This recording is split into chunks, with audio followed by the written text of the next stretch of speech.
newly appointed foreign secretary said that whatever Trump will take the decision, that will be the base of the American foreign policy. So for 4 years now, we expect this is foreign. It will Trump's policy will be the U.S. policy. Trump wants to continue his the American currency, U.S. dollar, as a global exchange currency, and this for this, he is giving warning, but it's challenging for Trump also. Chief Editor of People's Review, Pushpa Raj Pradhan, sir. Welcome to the Gorkha Spirit. Thank you for calling me. So, what do you think the policy of US? It's a US policy or Trump policy? What do you think? No, it's let's say it's Trump policy. However, the newly appointed foreign secretary said that whatever Trump will take the decision, that will be the base of the American foreign policy. So for 4 years now, we expect this is foreign. Trump's policy will be the U.S. policy. So, what do you think? It's a sensible or it's a nonsense to the world? It's very difficult to predict. Somebody say it's a madness. Some scholars have said, So we cannot say how far Trump can change the Americans, existing policy, traditional policy. We have to see further because Trump announced a tariff, 10% tariff for 25% tariff for Mexico and Canada. The next day, Trump said, let's review it, suspend and review it for 1 month. When a president of a powerful country says this sort of thing, we cannot say that he has done good homework. He has, he is implementing his policy properly. So people criticize that Trump is not applying his own policy, but it's the policy of Elon Musk. Is it? Do you think it's true? We cannot say, like Trump. We have already seen, Trump as a president of America, USA, for 4 years. He already spent, and that time also he had a campaign for make America big again, great again. So that's not a new policy, Trump's new policy. But now again he gave this slogan and he won the election. And Elon Musk came in between, Maybe Elon Musk is the follower of Trump's policy. But one thing we should note that Elon Musk is a businessman. He's a business tycoon. And Trump is also a business tycoon. They are looking after business interest, So this business interest may, lead them, together. So Trump just deporting the illegal immigrants from America. Mm-hmm. So it will help America or it will affect sooner or later? Look, there are two citizens, working class and ruling class. Those Americans, who are settled in America, who are American citizens, they don't work. They they do job in high level official jobs, only, and they are not working. They are not working force, and those people, reached America from Latin America or India or third countries. They are working there. They are doing all kind of jobs. So I think if they are deported, those foreigners are deported, then there will be a big scarcity of working force, and overnight they cannot manage this force. Right now, Gulf countries are also importing labor. South and even South Korea and Japan, they are seeking for foreign labor. Even the UK is facing economic crisis, but they are hiring Nepali nurses there.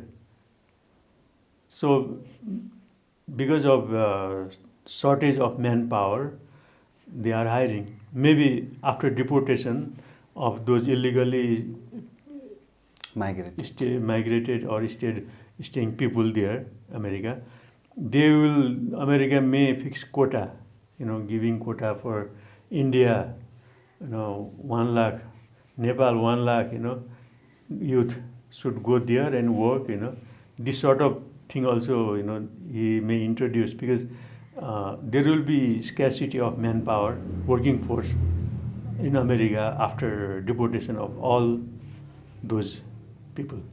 So another thing is just like go against the policy of BRICS. So it will help Trump to make America great again, fighting with the BRICS. No, he has warned BRICS countries not to issue common currency, dollar.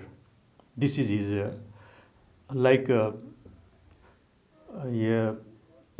if Trump wants to continue his the American currency, US dollar, as a global exchange currency, and he is giving warning, but it's challenging for Trump also, because there are China and Russia behind this strategy of China and Russia and other countries also, Gulf countries. They all Saudi Arabia also started to exchange, to accept, Chinese currency while dealing on trade. India also has accepted, Russian currency, and Russia also accepted Indian currency while dealing in their bilateral trade. And those big countries like Russia, China, India, Africa, South Africa, if they will try to jump over, they are also big countries, means big producers, big market also. If they will join hand, then the dollar domination is going to be collapsed. One thing you should remember that, when along with this Second World War, German became economically ruined, and UK also. UK was ruling all over the globe, almost from Japan to Europe. So they had a big empire that time, but First World War and Second World War, during the war they spent money, they lost their economic capability, and then America was the country not involved in war but exporting arms. So America had the opportunity to earn money from the war. After end of the war, then Britain already lost its influence. German also the same, France the same, and they were compelled to accept American currency as a common exchange currency. That is the reason. And previously, America was printing dollar with a deposit of gold. Nowadays, America started to print dollar on the treasury bill, based on treasury bill. It means treasury bill means it's a check, like check. You will buy treasury bill and then deposit on the based on the deposit, they print dollar. Now it's not actual dollar currency. So it's not reliable, it means. It may not be reliable. We cannot say it's not reliable, but it may not be reliable like in the past, because in the past they used to print dollar in average of gold deposit. Now they have changed this. So the Americans are dominating the world by printing dollar. So it means Trump not threatening the BRICS nations, but Trump is afraid with the BRICS, it means. Yeah, of course. You are true. So our national issue, to talk about the national issue, at this time social media is hit with the social media ordinance in the parliament. So what's your opinion about this? First of all, we have to see whether these 6 ordinances will be passed from both the houses or not. It's a crucial time, but the government has made a wrong decision by issuing ordinances just on the eve of the winter session of the parliament. The government could call the house and present the bill, table the bill for discussion. But the government in a hurry, just 1 week or so earlier, brought the ordinances. And now it's going to be tabled. Just Thursday, they tried to table that, but when they saw, there is no majority of NC and UML in the National Assembly, so they withdraw this. And they are seeking support of Upendra Yadav, and Yadav is also bargaining, for ministerial post. And maybe the government can manage 3 votes, which lacks for the majority, but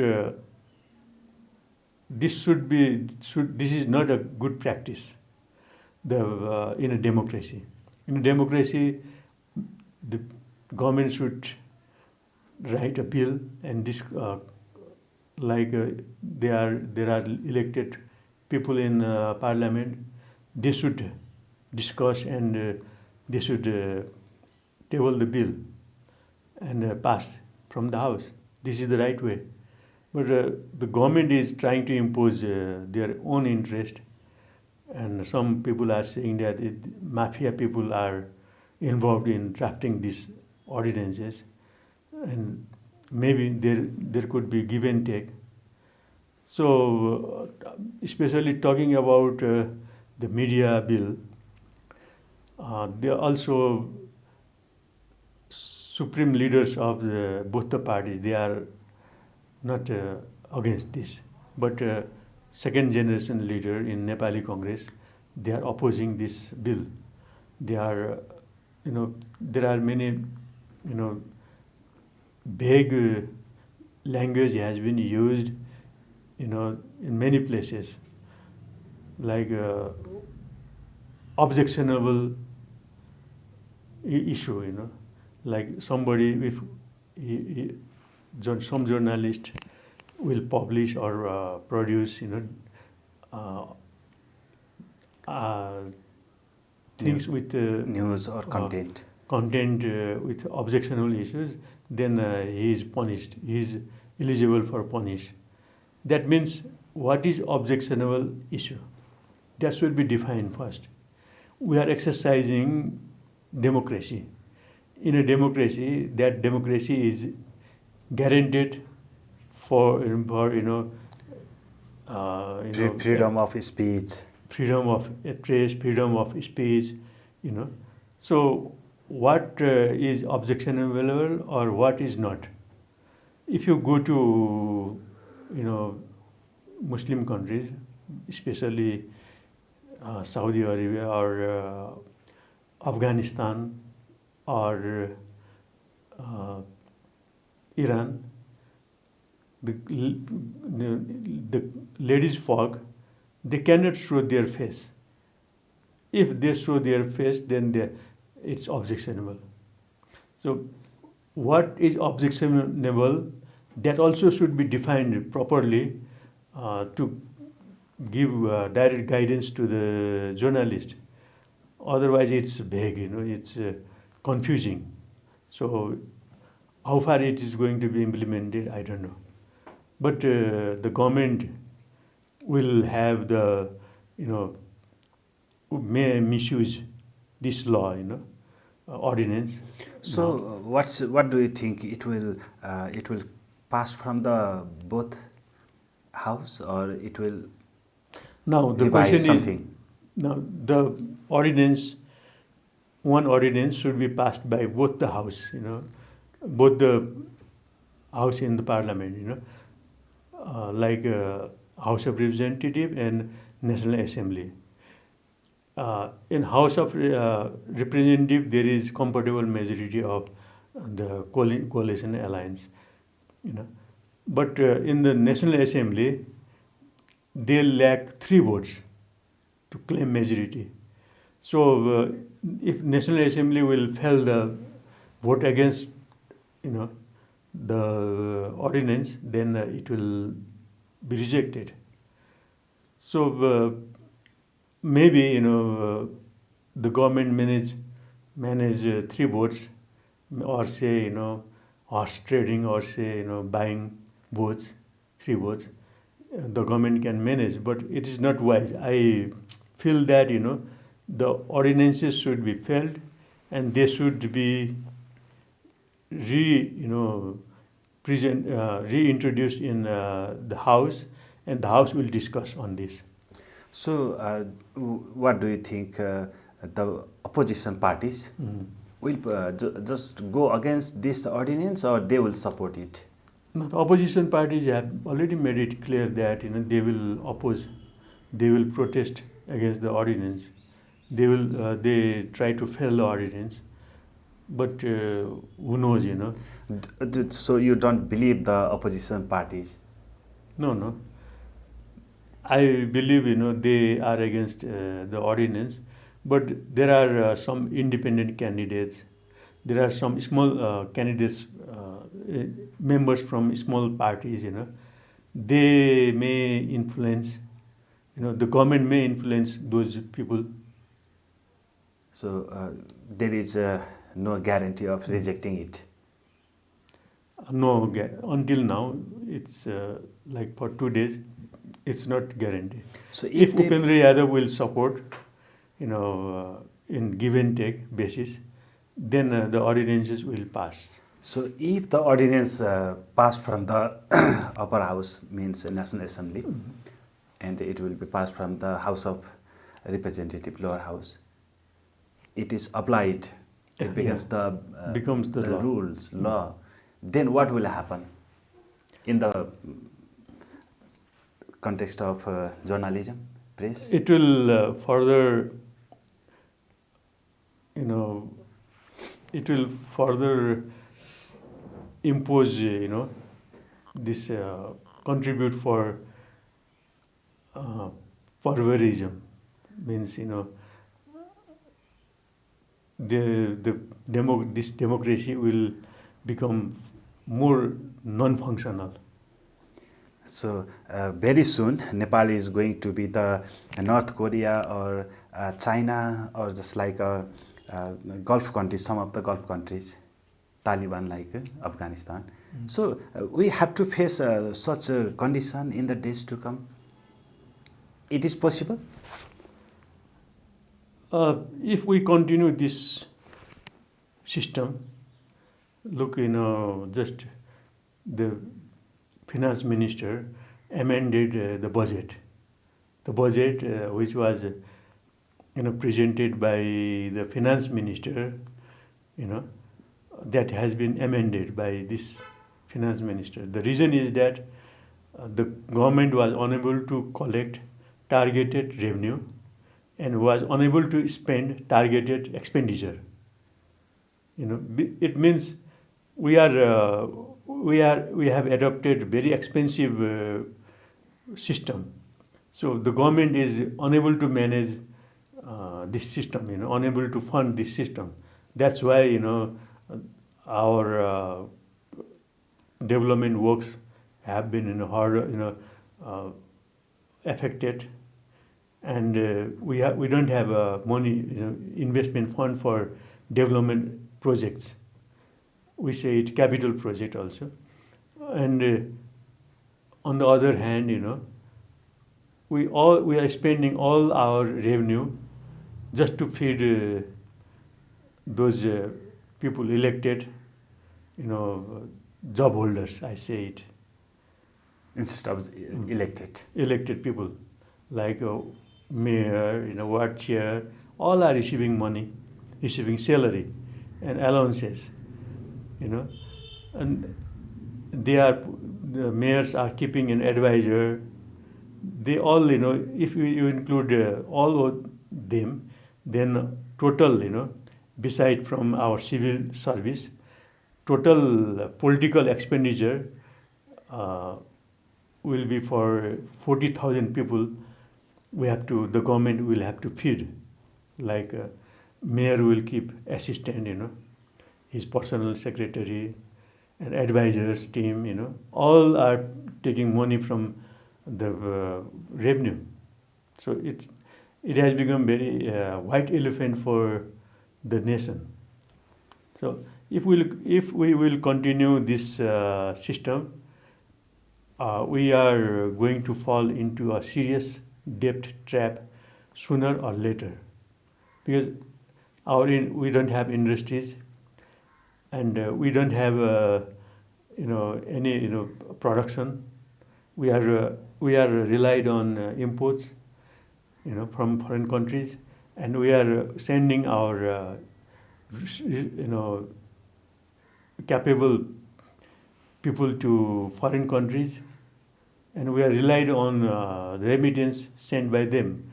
But in the long term, the remittance amount can be reduced, because those who have gone, in foreign countries, out of them, more like the 30 or 40%, they will settle there, because they don't see any future in their motherland, they will get married with a local citizen, and they will get obtain citizenship, and they will stay there, and they will then start to take away money from Nepal. They will dispose their house and land and take money back to their country in the long run. So for all this to just like enjoy in the revenue, the government needs the supporting journalist.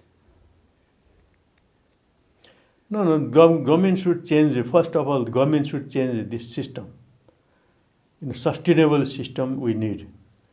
We should not listen foreigners. We shouldn't listen. Federalism. They say federalism is good, secularism is good. That what is good or bad we should decide first, and we should introduce a sustainable system in Nepal. So this system will work. The sustainable system will work, and we have to focus on economic prosperity first. Without economic prosperity, if we rely on money given by foreigners, then our habit will be deteriorated. Our habit will be changed. For example, I give you example of Jumla. Jumla is very rich district compared to natural resources. There are big rivers, there are big Himalayas to see, beautiful places, and also the rice from Jumla is very famous. Marsi rice. We can grow apples, there, apple farming. Various types of hops also. Yeah, many hops also, it's a hub of hops. But always the government sent, rice at almost free of cost by charter flight, aircraft. And the people started to think that, when we get rice free of cost, why should we work? Then they stopped farming of paddy farming. They stopped bringing salt from, mining salt, their salt, and they relied on this io salt. Now they became, they are dependent now, totally dependent. Instead of government giving subsidies to them, Jumla people, distributing rice to Jumla people, if the government would have, purchased, what you say, radi, like a blanket. It's like a blanket. In every government offices, compulsorily, and every hotel, the government should, if the government will impose one, policy to buy one blanket, radi, in every hotel, handmade blanket, then they could boost their economy. Then if they earn, they could invest in other sectors. They should have relied on government aid and waiting for, government rice. This is an example. So the first thing the government should do is to make the self-sufficient, every people self-sufficient. Every Nepali should be self-sufficient. In this way, we can stop students going abroad, working force going abroad. We can stop. So why don't leaders not listening this? Personally, talking about, if you want to know my view, politics has flourished in Nepal. You can become a leader. To become a industrialist, you have to work hard. You have to manage investment, you have to manage market, everything. But to become a leader, you just make fool people, and you will be elected. And before you go to the election, you will visit businessman's house. They will give donation to you. So it's election donation. Then without investment, you will go to the election with money of those businessmen, and once you are elected, then the person will start to carry the businessman's file, and roaming around different ministries. So politics has become a profession without investing single penny, single rupees. So this has been flourished. But if you do business, you have to think, loss and profit and everything, challenges, everything. So first, this should be corrected. Politics should not be a profession. Politics should be social service first. When people will join politics, then he should think that I will contribute to the nation. I will contribute to the people. This mentality should be developed. Then the nation will be changed, definitely. Yeah. Thank you, sir, Well, for joining with us. Thank you for the opportunity.